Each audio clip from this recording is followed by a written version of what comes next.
So you expand this one. You write this out already. Open it up. Add k. Okay, I'll tell you what's a common mistake here. The common mistake is that you use inverse norm center again. I tell you, I want to die. So this guy, a lot of students will just go in, then you just distribution, inverse norm center. Then they think they legend. They think they legend, honestly, but it's wrong because it's not the center. It doesn't work that way. Center, then they put in this one. Then they think that this is the correct answer. So then they say k minus 4 is this guy, 5.577. Then k plus 4 is this guy here, 8.2422. Okay, so this is wrong. If you see your school notes, right, only can be used if it's px minus mu between a value. The specific case where you can use inverse norm center is when you centered about the mean. Only the mean. Okay? Okay? So you don't use inverse norm center. If you're not very sure, don't use it. Okay? You will die. I swear you will die. So the way you see it is very simple. Okay? You see it as you draw a normal distribution, right? Like that. This k here. Okay. Now this is a proper working. This is k. This is mu. This is 7. Okay. Question: if you have a boundary here minus k minus 4 and k plus 4, it means that between this boundary, I cut the 29.2% out. Am I right? So if I cut 29.2% out, it has to be one side here because this entire thing is 50%. So it may be within it, right? So basically, if I cut it here, this is, let's say, k minus 4. This is k plus 4. In the middle here, do you agree it's k? Basically, what happens here is very simple. You have a k value here. Then you have 4 units, k minus 4. Then 4 units, k plus 4. Then we draw this out. This chunk here happens to be 29.2%. The area here is 29.2%. Agree? Question: if I can cut a 29.2% on the left, I can also cut a 29.2% on the right because they are symmetrical, right? They're symmetrical. So essentially, you see this middle as a mirror image. So you confirm can find an area which is symmetrical about this. Then this is k minus 4 and k plus 4, where your k is in the center here. Do you see that this area that you cut out is not center? Like, it's not center here.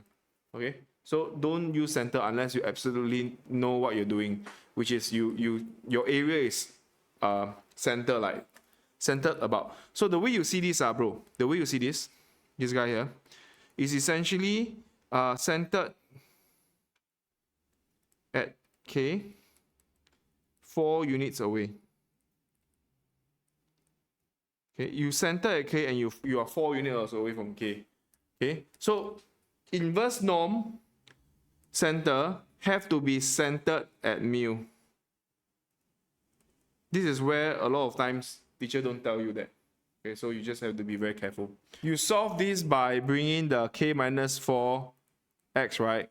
4 plus k here, minus 0.292 equals to 0 to the other side. Then you just key this as a y1 in your GC and solve for your k. Okay, so what I meant is that you go y1 here, right? You key this in. Second distribution, CDF. Your lower, you put k minus 4. Your k is a variable, you put x minus 4.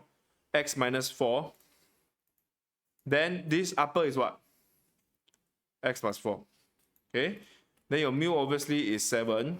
Then this is square root 11. Close bracket. Then you press paste. So this is this one. Then minus of 0.292. Okay? You key this in. Now, once done already, what you do is you will get this kind of graph when you graph it. Okay? Now, my suggestion is your window setting. Please change it nicely. This is a very simple one.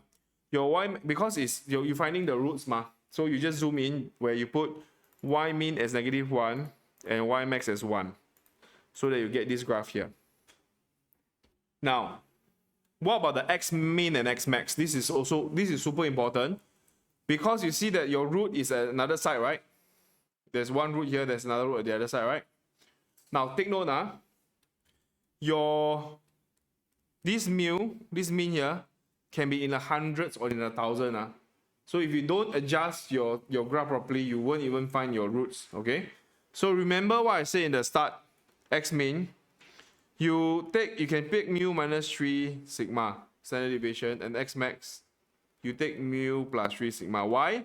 Because 3 sigma within the mu is already 100% of the data point already. Okay, 3 sigma, if you kiasu, you can just put 4 sigma. Okay, as long as at least you encompass the entire around the mean. Okay, so you put mu minus 3 sigma or 4 sigma, it doesn't matter. So usually 3 sigma will give the answer already. So this case here, you go to window, your x mix here, you put 7 minus 3 sigma, 11 if you want to. If not, you can just 7 plus 10 30 lah, also can. Okay, so you don't have to be exactly, but it will show you the roots around here.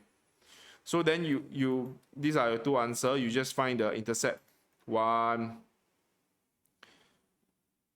then 2. Okay, here. So from GC there are two possible values.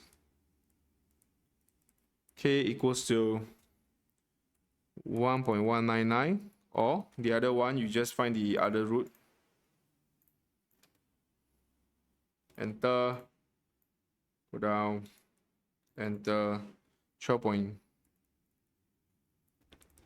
K equals to 1.20 or 12.8 JSF. Okay, that's it.